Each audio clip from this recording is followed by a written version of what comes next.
Hello everybody, welcome to another video. My name is Octavian, and I wanted to talk about a mechanic that got implemented with Betrayal that I feel is I don't know, I kind of wanted to say the most underwhelming, but maybe that doesn't quite do it justice. You may have guessed exactly what I'm talking about by where I'm standing right now. I did want to talk about Bestiary today, and I think the implementation of capturing was streamlined beautifully. I don't want any of that to go away. Einhar netting things is awesome, and Einhar himself is awesome. The abilities that he uses in maps, those are awesome too. But really, I just have a few major gripes with the current state of the second half of the mechanic, the actual crafting. Now, this might simply just be due to a lack of beasts on my part, but the majority of the recipes that I've had access to so far, with doing all of my dailies and having had a complete atlas and targeting Einhar missions whenever they show up, and even using a few of the Bestiary scarabs, these crafts are still pretty boring. This is even with hide unusable not checked. So these are all of the crafts that I have unlocked through the course of my playtime, and this is playtime that has fully completed the atlas. I've killed, basically every map except for a few unique maps are done, and as I said, I've been rotating all of my Einhar missions whenever they become available. Things like imprinting a magic item, mirroring a map, splitting an item, they're not gone, I don't think, because I've had people in my chat say that they've found these recipes, but they're rare enough that without the ability to trade beasts, they effectively might as well be. Despite the fact that Einhar, speaking of trading beasts, still has a voice line related to it, you also still can't trade them. And this is another thing that we've heard nothing on.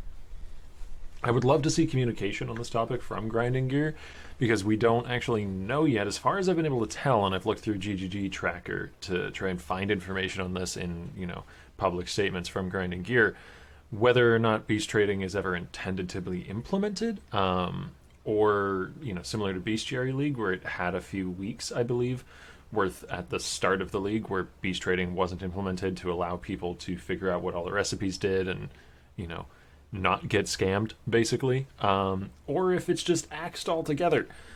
I would hate to hear that it's the latter, because without trading, most of the allure of beast crafting is just gone for me. The altar half of the system, at which you do all of the interesting crafting stuff, is at its most interesting when it enables crafting projects that aren't possible otherwise. But without the ability to repeat crafting attempts over and over again by buying beasts, things like attempting to create and mirror the perfect map, which was a project of mine back in Bestiary League, just are basically impossible. I'd hate to see this be the case with a system that, aside from these few issues with the crafting half, seems to have had its rough edges filed down and been accepted and even appreciated by the Path of Exile community. As I said earlier, the capturing is awesome. The beasts themselves always had some pretty cool attacks. They're big and impactful enemies. You see them coming on the mini-map. They're fun to fight, and they're no longer an annoyance to capture, because you don't have to hit the net button. That's great. They did away with all that. But I don't see why we needed to throw the baby out with the bathwater. Obviously, I wasn't expecting to have quite, the huge plethora of crafting options and number of crafts available to me as I had during Bestiary League. But without trading, there's no way to focus in on the mechanic and make it, the niche that you attempt to fill.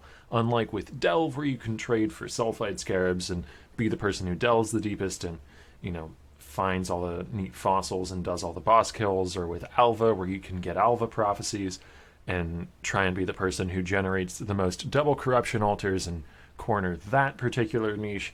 There's not much option to do that with beast crafting. You can buy Bestiary scarabs, but even running all the Bestiary scarabs I've had, and even, targeting every Einhar that I find, I'm surprised at how few recipes I've come across. So I feel like just buy Bestiary scarabs is not going to be enough of a solution to the problem with these really, really specific crafts that I might need to do a lot of in order to accomplish, my crafting goal of the perfect map, or some other crafting goals that Bestiary Crafts might make possible. That's all I had to say here, though, really.